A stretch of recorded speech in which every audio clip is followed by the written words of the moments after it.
जो अविचार और वैमातृ भाव ता सीमा लंघन कर 4 दिन तले आम केंद्र संस्कृति विभाग मंत्री को दाबीपत्र देथिलु जे आमर शास्त्रीय भाषा ओडिया भाषा प्रति अवहेला कारण फेब्रुआरी 3 तारिख दिन संसद में 3 जन बीजेपी सांसद और 2 जन शिवसेना सांसद प्रश्न उत्तर दे जो तथ्य देते केंद्र संस्कृति मंत्री से संस्कृत शास्त्रीय भाषा को 643 कोटी टंका मात्र ओडिया भाषा को टंकाटे ना तमिल भाषा प्रतिष्ठान सब प्राय केवल ओडिया भाषा प्रतिवाद कर आज देखला बेलू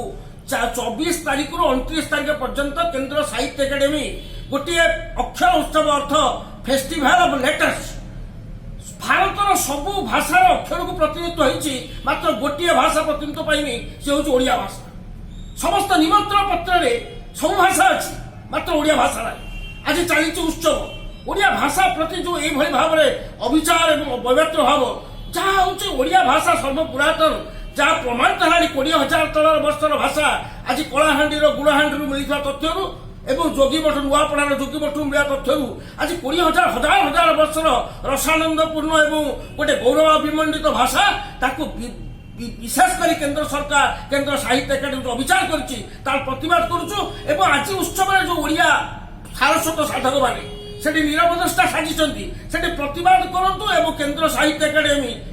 क्षमाभिक्षा कर ओडिया जाति पाखे कारण ओडिया जाति तार भाषा को जननी भाव में स्वीकार कर संबोधन कर भाषा जननी प्रति कौन प्रकार अवहेला एवं अवमानना